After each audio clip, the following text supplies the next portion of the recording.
Hello and welcome to another episode of Lean Business Agility, today from Barcelona, and with me is Peter Hundermark. Hello Klaus.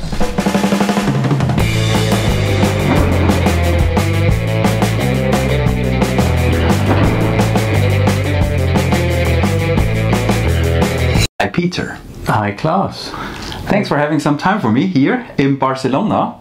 We are at the Enterprise Kanban Coach, what I'm doing together with Siggy here. And yeah, very happy that you are part of this journey. And well, today we want to talk a little bit about our journey somehow. Yeah, which began, as you will remember, in Stoß in 2012. And continued with multiple visits that you have made, and Siggy, to South Africa, helping us to kickstart the Kanban community there. And I think with you coming from your Kanban direction and me coming originally from a Scrum direction, what we have both seen in our journey is this constant balance that we need to seek with clients, where we provide expertise and clients want advice and want answers, and on the other hand helping them as real coaches to discover their own solutions to their problems. Yeah, so when we met in 2012, I can remember you were really into Scrum. You were a Scrum guy, right? So yeah. When I talk to you in these days, you're more like, you're quite open, let me put it that way. And I think for me it was pretty much the same. So I was totally a Kanban guy. So what did lead to this point that the method is no longer so important to you? Well, I mean, we're all trying to solve the same problems, and if we only have one tool in our toolbox, it's the classic old, if you have only a hammer, then everything looks like a nail, right? So there are hopefully many tools that these days that we have in our toolbox, and we need to pick the right ones. What my observation is in general, that the world seems to be still in love with Scrum. We can look at the history of that, the certification, the prominence of the Scrum Alliance, etc. I still see Scrum in 80%, 90% of the teams and organizations that I work with. Organizations still ask, we want to do the agile or have the agile, and we want you to come and implement Scrum. And invariably I find I need to have the conversation with them about the classic question: what problem are you trying to solve? And I would say that fewer than half of teams need Scrum and are really suited for doing Scrum. But that's, you know, that's maybe not even the interesting topic anymore. There are so many options that people have. What's really interesting now is, how do we go up the food chain? How do we engage with leadership? How do we manage portfolios? All of these things that Scrum really doesn't have an answer to. And even less large-scale Scrum is focused on large-scale product development. It's not focused on solving business agility problems at scale. Yeah, so what I'm hearing is there's quite a lot of wisdom out there, quite a lot of methods and everything, and the idea is that we are trying to figure out what is really needed in a particular situation, and we apply whatever makes sense in this current state. Nice. So this is the Enterprise Kanban Coach. So there's Kanban in. Well, we could talk about how much Kanban there is, or if there's more general wisdom in there, that's one thing, but there's also the coach in it. So what is your perspective? What is a coach actually? What is the purpose of a coach? Well, if we go to classical coaching, clearly it's our job to catalyze the client's own wisdom and own understanding to identifying and solving their own problems. Of course, many clients who call us in aren't comfortable to start there. Perhaps they don't understand what real coaching is, or they are so novice in their journey that they really need impulses. So for sure we have to start with some investigation of where they are, but no matter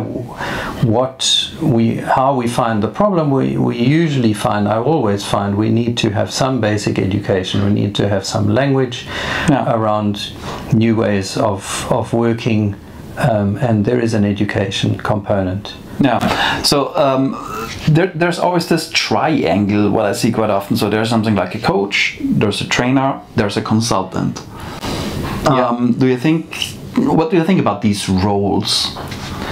Yeah, I think in Agile 42 we talk about the coaching stance, and we actually have 5 components to it. So the coach is in the center, and then we have, because that's the go-to place or the default place that we try to come from, but we talk about the coach as a teacher, we talk about the coach as a consultant or advisor, we talk about the coach as a mentor, and we talk about the coach as a role modeler, showing people how to do things and also to model behavior.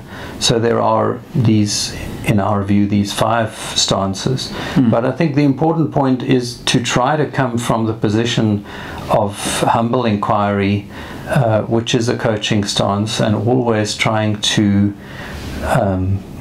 hook into the customer's own wisdom. Yeah. So I know that some people think that something like the coach is not part of the system, and he or she is not allowed to offer some suggestions and help. He's only asking questions. I think yes, but I mean, people want to receive some help, and I think a real coach is not only a coach, but you are a consultant, so you are consulting and you are an expert, and you are bringing your expert to the field, and you also need to be a teacher. And I think it's quite hard to say, okay, I'm only a coach, I'm not a teacher. And the other way around is also, if I'm only teaching and I have no real experience in consulting and coaching, and I don't see what's going on out there in the world, I'm pretty sure you're not a good teacher. So I think it needs all these qualities if you really want to help someone. Do you find yourself making it explicit with your clients that you are now in a kind of teaching mode or advising mode versus a coaching mode, or do you find that that's artificial? At least for me it would be artificial.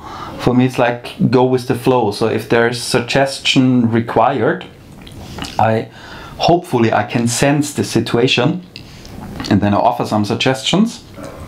But in the end, I think one thing is quite important. So it's not my problem, and as a coach, and it's also not my solution. So whatever is the result is not my expertise that I'm bringing to the table. It's more like, okay, the group I'm working with, it's their result, and I think that's actually quite important. So I'm not a huge fan of the expert comes in, tells the people, you know, I'm an expert, that's how you need to work starting from tomorrow, because if I'm part of the system and an expert comes and tells me what I need to do, I think my goal is to find the loophole why this is not working.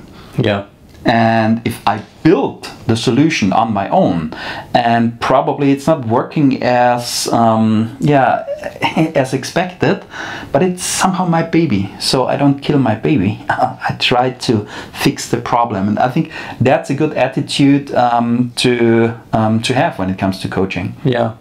So I think one can set the scene in even in a teaching environment to say, here is some input.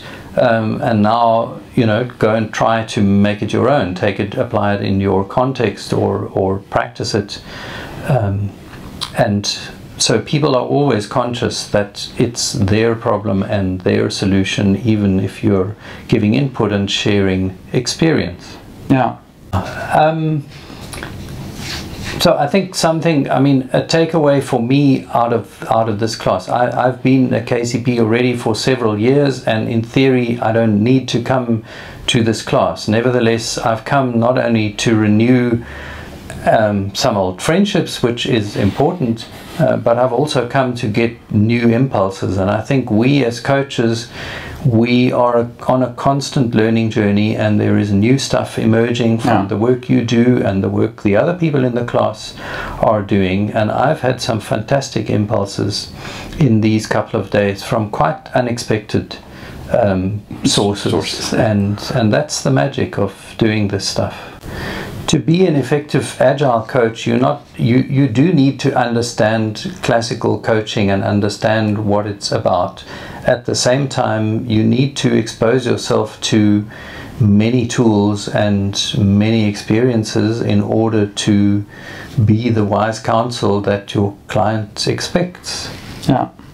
So when you take a look at, so we started with something like you were the Scrum hero, I was the Kanban hero. Now we are no longer heroes. No. we basically moved a little bit out of we moved into other directions. So what do you think is important in 5 years from now? Well, certainly from the early days until now, what we've realized is that just running into organizations and doing agile to teams and ignoring the management, that didn't work. So what we know for sure is we have to take the leadership at all levels on a journey.